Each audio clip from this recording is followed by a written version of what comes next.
Bismillahirrahmanirrahim. Welcome to another lecture of power distribution and utilization. So, previous lectures में हम discuss कर चुके हैं regarding the voltage drop and voltage consideration, and we have discussed different terms of voltage, just like normal voltage, what is by normal voltage, what is mean by the service voltage, what is mean by the rated, and so on, and nominal voltage. And that's all. I have also shown how those are designated over one of the picture, and that is you may want to I want to show you again. Just give me 1 second.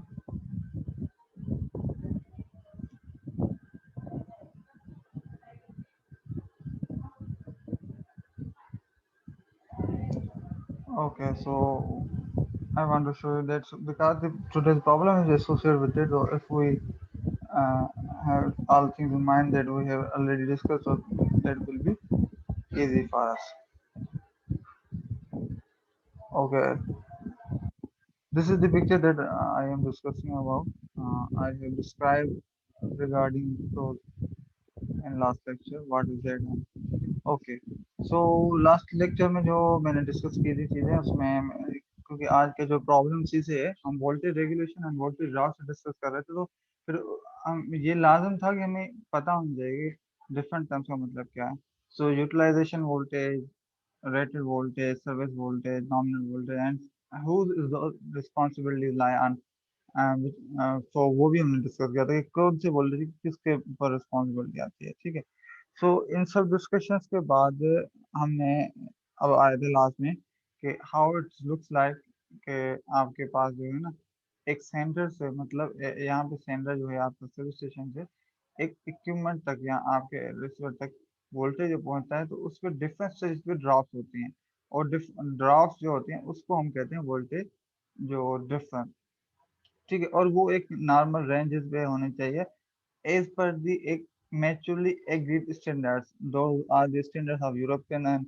American standards, and as per the Pakistan or the developing countries, usually we adopt either of them standards. तो क्योंकि हम उनमें से किसी के standards को follow करते हैं अगर अपने भी हों तो वो भी उन्हीं standards को ही more or less follow करते हैं तो वो और सबस्टेशंस को ज़ाहिर अभी मैं इंशाल्लाह अगले लेक्चर में पूरा डिस्क्राइब करूंगा सबस्टेशन क्या होती है इनके मैं आपको वर्चुअल टूर भी कराऊंगा एक वॉक थ्रू सब स्टेशन के थ्रू एक रियल टाइम वाले कराऊंगा आपको वीडियोस के थ्रू ही ऑब्वियस ही बात है फिजिकली तो हम नहीं कर सकते इंशाल्लाह इंडस्ट्रियल विजिट में जब आएंगे उससे भी आप वो करेंगे तो ये सारी चीज़ें हमारे इसमें हैं अच्छा और जो मैं आपको वोल्टेज ड्रॉप्स के बारे में बात कर रहा हूँ वो आपके पास ये आ गया ठीक है क्योंकि हर चीज़ में आइडियली कोई भी चीज़ नहीं होती हमारा आइडियल क्या ये होता है कि जो वोल्टेज यहाँ पे सेंडिंग में वो एग्जैक्ट यहाँ पहुंचे बल्कि पर एक्चुअली में होता नहीं क्योंकि बीच में आपके पास दूसरे भी इक्विपमेंट्स लगे होते हैं और हर इक्विपमेंट की अपनी अपनी एफिशिएंसी है और अपने अपने लॉसेस हैं ठीक है अब फॉर सपोज जो फीडर है आपने वो फीडर ही इतनी फॉर सपोज अगर लो क्वालिटी का है वहाँ भी इतना अच्छा खासा ड्रॉप हो जाए तो वोल्टेज तो वहाँ पे वो पावर लॉसेस होते हैं अच्छा जिस तरह ना आपने अक्सर सुना होगा कि हमारे ट्रांसमिशन लॉसेस 11% है 10% है इसका मतलब क्या है क्या है? ये उनके एक्चुअल में यही लॉसेस होते हैं कि यहाँ से इंशाल्लाह जितना पावर सेंड किया 1000 वाट तो यहाँ पे पहुंचेगा 950 वाट तो 50 वाट की रेजिस्टेंस की वजह से लॉस हो जाते हैं सुपर कंडक्टर तो है ही नहीं यहाँ पर ठीक है तो उस वजह से रेजिस्टेंस होती है आइडियल कितना भी हो मगर रेजिस्टेंस होती है उस पर लॉस होते हैं इस तरह हर इक्विपमेंट जो जो जहाँ जहाँ से पावर गुजर के आपके एंड यूजर तक पहुंचता है उस पर लॉस होते हैं तो उसके लॉसेस से फिर हमें एक टर्म मिलता है voltage regulation end voltage drop तो हम उसको आज एग्जाम्पल के साथ देखेंगे तो ओवरऑल जो था जो हमने लास्ट टाइम जो किया था उसको मैंने रिवाइज किया है लास्ट लेक्चर वाला और उसको हम चलते हैं अब प्रॉब्लम की तरफ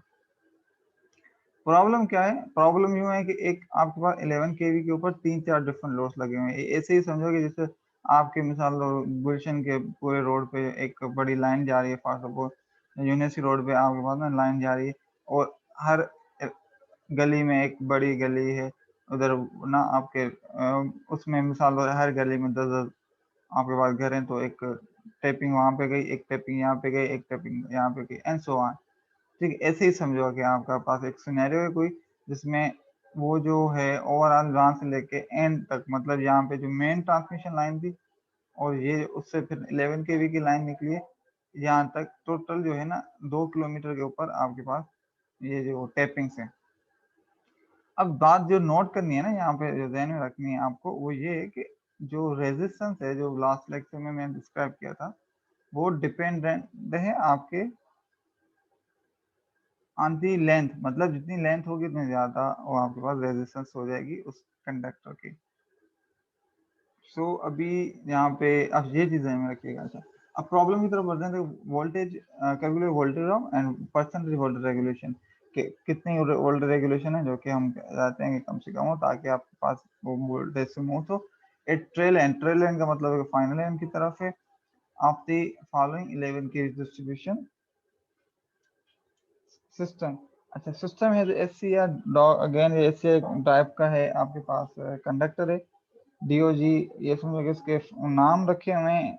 अब ये कंडक्टर्स का हम अगला चैप्टर है कि किस करंट के लिए कितना कंडक्टर होना चाहिए, क्या करंट के एम्पलीसिटीज की क्या होती है, सब चीजें जो है इंशाल्लाह हमारा जो इन टॉपिक्स के बाद जो सब स्टेशन और बस बार और उनके बाद इंशाल्लाह टॉपिक हमारा ये होगा, तो उस पर ये मैं आप लोगों को कवर करवा लूँगा और उसकी कैलकुलेशन वगैरह के लिए शीट्स वगैरह भी आपको दूंगा, ताकि आपको एक आइडिया हो। पूरी कोशिश यही होगी कि आप जस्ट लाइक ऐसे समझें कि आप प्रैक्टिकली फील्ड में जाओ, तो आपको बहुत कुछ आइडिया हो कि चीज़ें होता कैसे हैं, तो इन चीज़ों में आपको पूरा आइडिया हो जाएगा।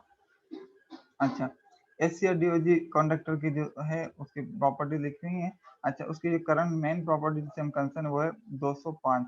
अच्छा, अब ये 205 ना ध्यान में रखिएगा कि क्यों हमें हेल्पफुल है। ठीक है, अब ये एक कंडक्टर की है, मतलब आपके पास अगर पावर जो चाहिए 205 एम्पियर तक भी अगर वहां पे आपके लोड को पावर चाहिए, तो वहां पे एक कंडक्टर से काम हो जाएगा। अगर उससे ज्यादा होगा तो उसका मतलब है आपको वहां पर ज्यादा चाहिए। तो ये वहां पर हमें हेल्प करेगा कि हमें कंडक्टर कितने चाहिए।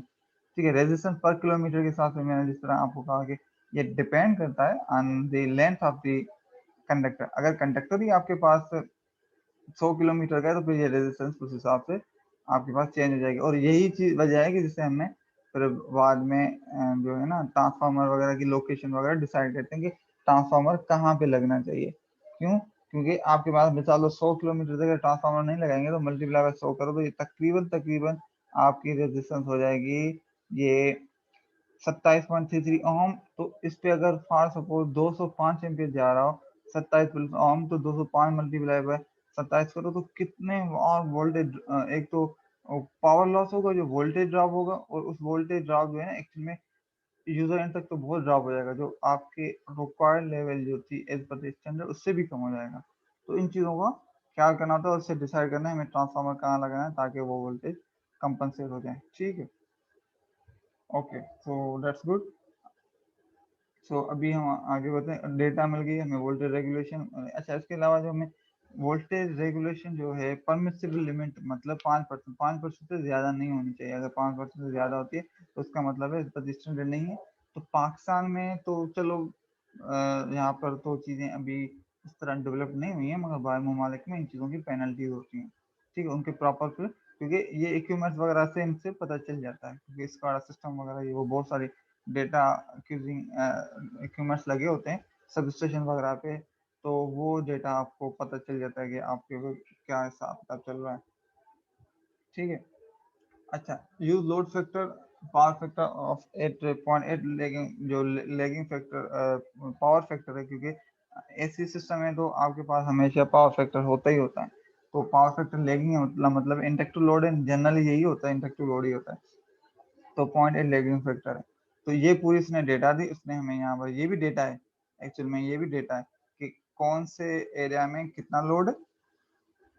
ठीक है, और डिस्टेंस कितना है, डिस्टेंस में हेल्प करेगा कि हमें यहाँ तक अगर मिसाल लोड करना है तो हमें पता चल जाएगा कि कितनी यहाँ पे रेजिस्टेंस है।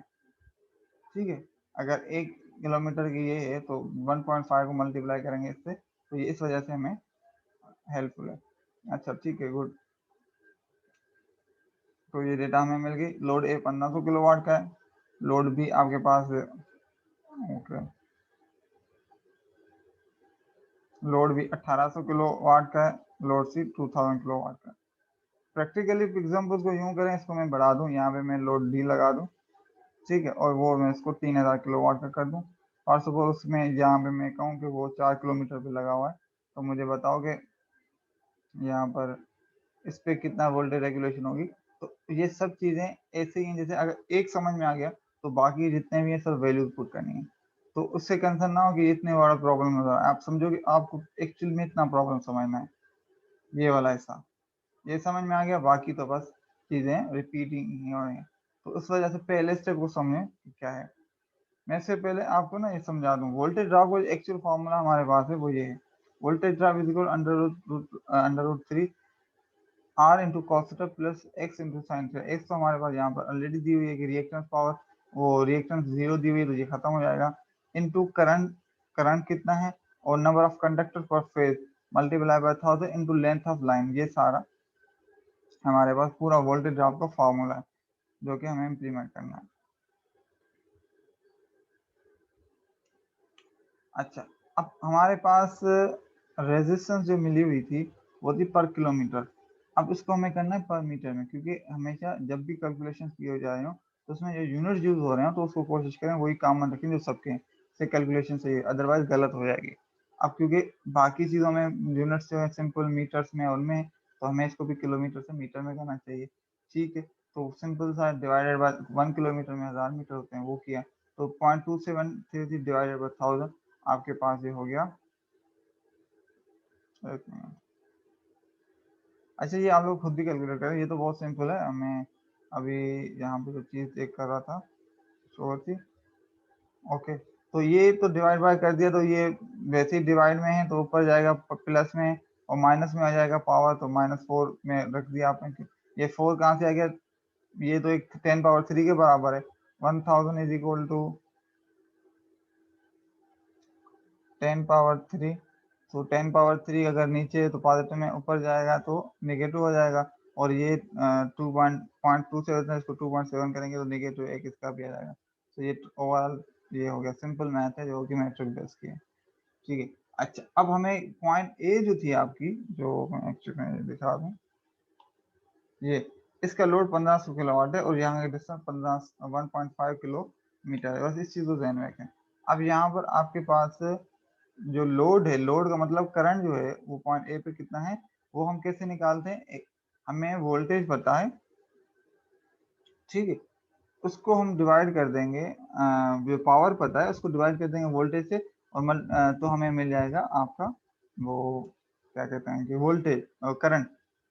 ये ऐसे ही है जैसे P is equal to V I formula है, ठीक है। इसमें मुझे करंट चाहिए, तो करंट करने के लिए क्या होता है, P is equal to I is equal to P और वी, तो ऊपर पावर नीचे वोल्टेज, ठीक है। अब 400 वाट का सिस्टम है, वोल्टेज तो हमें जो थ्री फेज का पता होता है कि कितना होता है, थ्री फेज का ये होता है कि अंडर रूट 3 इंटू वोल्टेज, और वोल्टेज यहाँ पे जो आपके पास है 11 kVA, 11 kVA ये आपके पास थ्री फेज का है, तो इसको आप अंडर रूट 3 करेंगे, ये देखें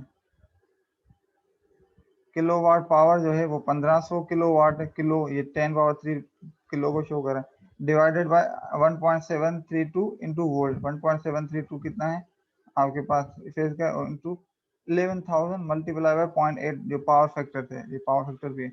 ओवरऑल करेंगे हमें पता चल गया कि ये जो कैलकुलेट करेंगे ना इसको आप 0.8 आपको मिल जाएगा, ये 0.8 नहीं सॉरी 98 एम्पियर्स, मतलब 98 एम्पियर्स का इस लोड पे जरूरत है पावर की, ये बात 98 एम्पियर्स की जरूरत है इस लोड स्टेशन में, वो ये है ना, मतलब ये जो लोड स्टेशन है ये आपकी 98 पावर ले रही है। अब कैसे निकाला था, सिंपल से तरीके से, पावर रेटिंग इसकी हमें पता थी, वो है 1500 किलोवाट, 1500 किलोवाट को डिवाइड किया जो पर फेज वोल्टेज जो था इसका अंडर रूट 3 इंटू 11,000 वोल्टेज जो आपका था, इसके साथ वोल्टेज किया आपके पास जो है वोल्टेज। अच्छा ये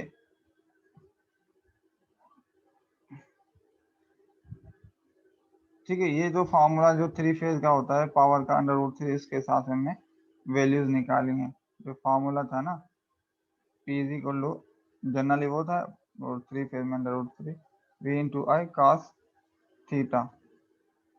तो मेरी अब इसको कंप्यूटर वाली राइटिंग क्योंकि माउस से कर रहा हूँ तो गलत गलत आ रही है, चीज़ समझाने की जो है वो आई होप के समझ गए होंगे।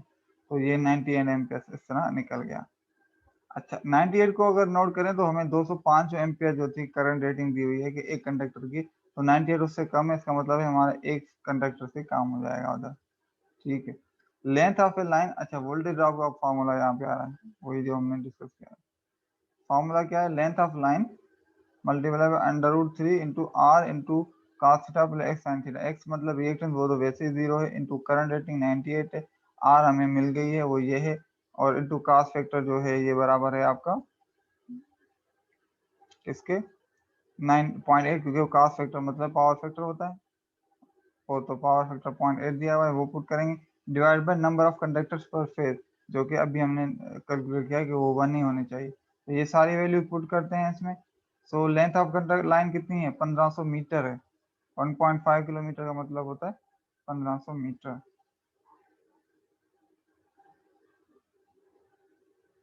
ठीक है, 1500 मीटर इंटू 1.77 फार्मूले का आ गया, मतलब अंडर रूट 3 को निकालेंगे तो 1.773 इंटू 2.77 इंटू 10 पावर 4, ये जो रेजिस्टेंस है ये आ गई, मल्टीप्लाई बाय पावर फैक्टर क्योंकि cos थीटा मतलब पावर फैक्टर वो आ गया, इनटू रिएक्टेंस 0 है हमारी, मल्टीप्लाई बाय साइन थीटा। अच्छा ये डायरेक्ट साइन थीटा भी रख दो तभी फर्क नहीं पड़ता क्योंकि 0 से मल्टीप्लाई बाय खत्म हो जाता है।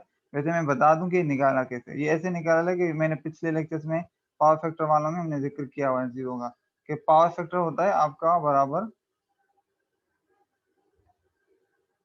cos थीटा के। तो cos पावर फैक्टर अगर दिया हुआ तो उसका मतलब है cos theta is equal to 0.8। तो इसमें हम थीटा जो होता है वो cos इनवर्स हो जाता है, cos राइटिंग सॉरी इसमें गलत आ रही है मुझसे। सो इसको आप यूं समझें cos इनवर्स 0.8। ये कल साइंटिफिक कैलकुलेटर से निकालेंगे तो वो मिल जाएगी, एंगल एंगल मिल गई तो उसको हम उस एंगल से निकालेंगे साइन थीटा। तो ये इस तरह आपको बस साइन थीटा की वैल्यू आ जाएगी। तो इतनी हार्ड एंड फास्ट कोई मैथ नहीं है, जनरल मैथ है ये तो। वो into multiply by current divided by number of जो कंडक्टर्स हैं वो पर फेज, वो हमने किया। अच्छा, यहाँ से एक चीज हमें पता चल गई कि 56 वोल्ट ड्रॉप हुए हैं हमारे इस पे। ठीक है।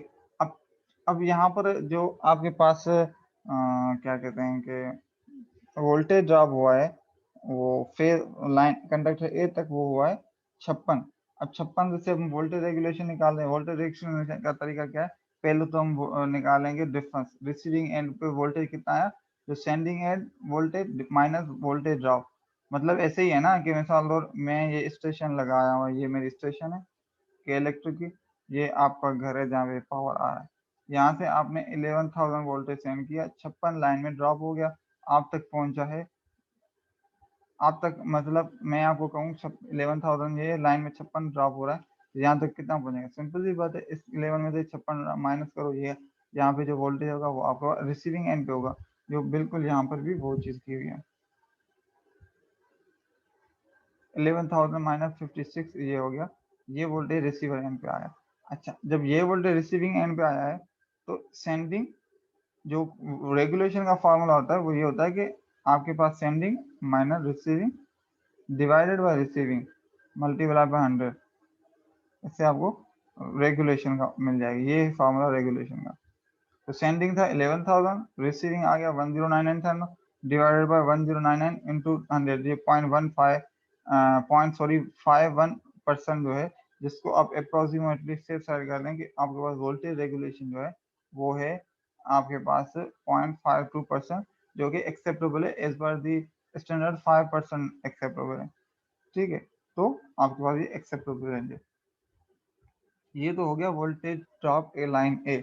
मगर इसमें आई होप कि चीज़ें जो हैं आप लोगों को क्लियर हो गई होंगी कि आप लोग जो है किस तरीके से एक स्टेशन, जब एक स्टेशन का इस तरीके से निकला तो ऑब्वियस सी बात है। अच्छा, ये फॉर्मूला दोबारा आपको थोड़ा सिमिलरली जो आपके पास वोल्टेज जो स्टेशन बी पे है ना, वो भी ऐसे ही कैलकुलेट होगा। मगर यहाँ पे एक चीज नोट करें, आपको पता होना चाहिए क्योंकि ये जो स्टेशन है बी से भी थोड़ा आगे, मतलब ए से भी थोड़ा आगे, ये देखो।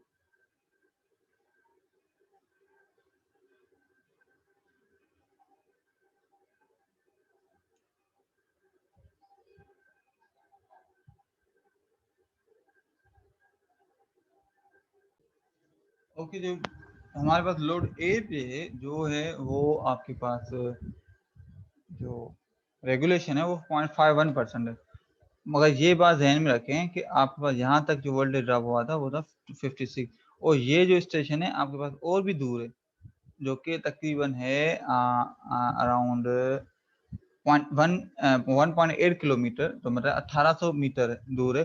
तो ये इससे थोड़ा ज़्यादा ही ड्रॉप होगा, ठीक है। तो ये कहते हैं इंट्यूटिव, आपको इनसे ऐसे ही होने चाहिए। तो ये कुछ ज़्यादा होगा, आप देखते हैं कि क्या होता है। आप देखते हैं। अच्छा, अगेन वही करंट निकालने का तरीका वही हो गया जो आपके पास है, P is equal to √3, three phase के लिए होता है वी आई कास थीटा, ठीक है। इसमें आई किसके बराबर हो जाएगा, I is equal to P divided by √3 जो वी कास थीटा। तो वी हमारे पास 11,000 कास थीटा 0.8, और सब चीज़ें सेम ही हैं, मगर जो चीज़ हमारे पास यहाँ पे चेंज है वो है किलोवाट, मतलब पावर रेटिंग हमारे पास यहाँ पर 1800 है।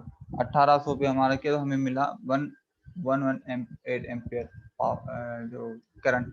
तो इसका मतलब अगेन ये 118 लेस देन है 205, मतलब 205 से कम ही है। 205 से कम है, इसका मतलब अभी भी एक कंडक्टर से हमारा काम हो जाएगा, ठीक है। सो डिस्टेंस कितना है, अच्छा अब जो डिस्टेंस है ओवरऑल वो क्या है, 1500 पहले वाले का और 1800 दूसरा है, तो ये मिला जुला के 3300 हो गया। अच्छा ये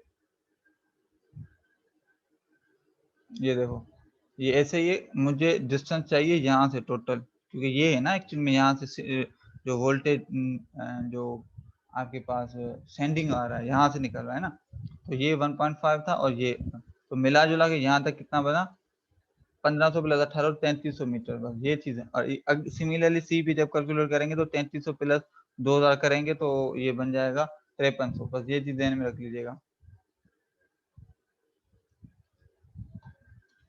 ठीक है। तो आपके पास ये जो है आ गया, ठीक है। 1500 प्लस 1800 ये हो गया 3300 metre. Voltage drop upon P length of line, again वो फार्मूला पूरा रिपीट हो रहा है, तो मेरे ख्याल में रिपीट, ठीक है। 3300 डिस्टेंस से लेंथ ऑफ लाइन है, मल्टीप्लाई बाय 1.7 √3 को कर निकालेंगे, ठीक है। हो गया 2 2.7 जो आपके पास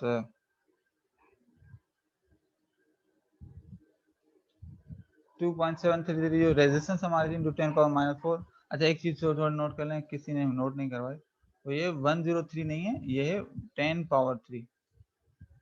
1800 किलो था ना, 1800 तो डायरेक्ट लिख दिया, किलो को हम 10⁻3 लिखते हैं। तो जब कैलकुलेट कर रहे हैं तो इस चीज को ध्यान में रखिएगा, ठीक है। तो हमारे पास ये रेजिस्टेंस की वैल्यू आ गई, multiply by 0.8 power factor, again reactance 0 है, वो तो फैक्टर 0 हो जाएगा।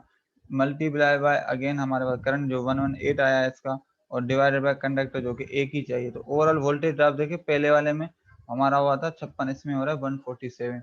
तो ये इंडिकेट कर रहा है कि हमारा जैसे जैसे डिस्टेंस बढ़ रहा है।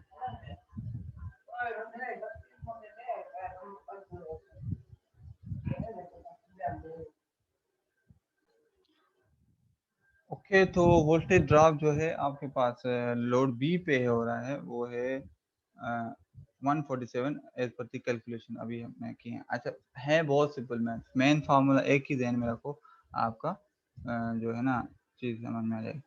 उसके बाद अगेन जो ये वोल्टेज ड्रॉप है, अगर मैं कहूँ सेंडिंग से इतना है, बीच में इतना ड्रॉप हो जाए तो रिसीविंग पे कितना होगा, तो माइनस करेंगे, तो माइनस किया हमने यहाँ पे, तो ये हमारे पास रिसीविंग एंड पे आया। रेगुलेशन का फार्मूला क्या है, sending minus receiving divided by receiving multiply by 100। ये हमारे पास जो है रिसीविंग रेगुलेशन निकालने का फॉर्मूला है, और ये हमारे पास रेगुलेशन होगी 1.3%। Again it's in the acceptable range. keep in mind that it should not be the greater than 5% as per the standards of it's given in the exam here in the example, but usually the standards are also at that value. So you should keep in mind that the voltage regulation should be within the limit of the 5%. That's an acceptable level. Okay, the same procedure repeat will be repeated again for the voltage drop at the load point C. So what we should note that here again that the same mistake has happened here. It's not 103, it's a 10 power 3, and that's a mistake. So please correct in your notebooks.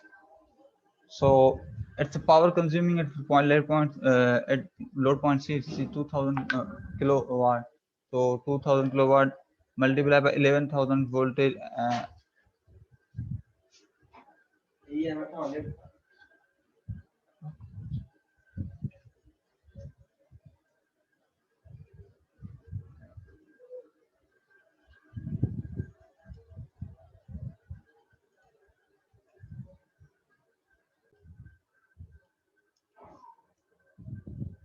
Okay, तो अभी हम discuss कर रहे थे कि load सी में भी इसी तरीके से हमें वोल्टेज ड्रॉप मालूम करना होगा कि आप जो है लोड पे पावर से फार्मूले से वो करंट निकालेंगे, करंट चेक करेंगे क्या वो विद इन एक्सेप्टेबल रेंज है।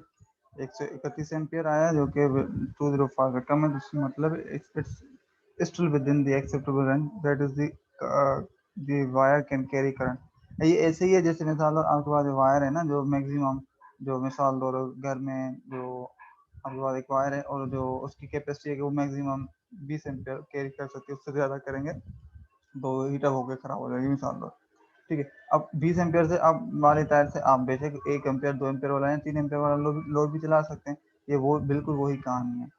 ठीक है, सो अच्छा इसके अलावा फिर क्या है, डिस्टेंस को 1500 1800 2000 तीनों को मिला के 5300, ये क्या हो गया, ये इनिशियली था पहले 1.8 था, 1.5 फिर 1.8 फिर जो आपके पास 2 किलोमीटर मिला जुला के आपके पास जो डिस्टेंस बनता है वो 5300 मतलब 5.3 किलोमीटर। इस पे हम लाइन लॉस निकालेंगे यूजिंग द फार्मूला 5300 डिस्टेंस से 1.7 फार्मूले का। ठीक है, 1.7 जो आपके पास √3 का आता है, उनके बाद रेजिस्टेंस जो आपके पास आई पावर फैक्टर और ये जो रिएक्टेंस वैसे जीरो हो जाती है, करंट जो है और एक ही कंडक्टर पे कैरी हो जाएगा, तो आपके पास जो बनेगा ये था 262 वोल्टेज ड्रॉप होगा एट दी 5.3 किलोमीटर पे, जो आपके पास वोल्टेज आएगा फ्रॉम द सेंडिंग एंड, तो उसकी जो वोल्टेज रेगुलेशन होगी वो 2.43 होगी। अगेन ये वोल्टेज ड्रॉप है, ओरिजिनल रिसीविंग पे क्या आएगा, सेंडिंग माइनस रिसीविंग, तो ये वोल्टेज आएगा और उसके हम निकालेंगे voltage regulation using the formula sending minus receiving divided by sending, तो इस फॉर्मूले तहत आपको मिल जाएगा। ठीक है, तो इस फार्मूले के तहत आपको ये मिल जाएगा वोल्टेज रेगुलेशन जो कि 2.73 है। अच्छा, तो वोल्टेज रेगुलेशन जो है आपके पास इस ट्रेलिंग एंड पे 2.45, जो सेफ साइड पे हम कहेंगे तो उसको 2.5 कर लेते हैं राउंड ऑफ करके, तो इट मीन्स कि आपके पास इट्स इट्स इट्स जो वोल्टेज जो regulation it's still in the permissible range, it means कि आपके पास अभी भी ये परमिसिबल रेंज जो 5% है उसकी रेंज में है। सो आई होप ये प्रॉब्लम समझ में आ गया होगा, किसी को भी इसमें कोई क्वेरी हो मुझसे बोले, अगर नहीं तो फिर हम इसी टाइप की प्रॉब्लम्स हैं वो करेंगे, इसके आगे भी अगर मैं एक और स्टेशन लगा दूँ तो just will be done in exactly the similar way. So keep practising, और आपको जो इशू हो जो भी हो ग्रुप में हमसे पूछ लिए। ठीक है, यहाँ पर भी पूछ सकते हैं, अगर यहाँ पे याद हो गया और बाद में कोई इशू आ गया तो फिर भी उस टाइम पे पूछ सकते हैं। ठीक है, थैंक यू वेरी मच।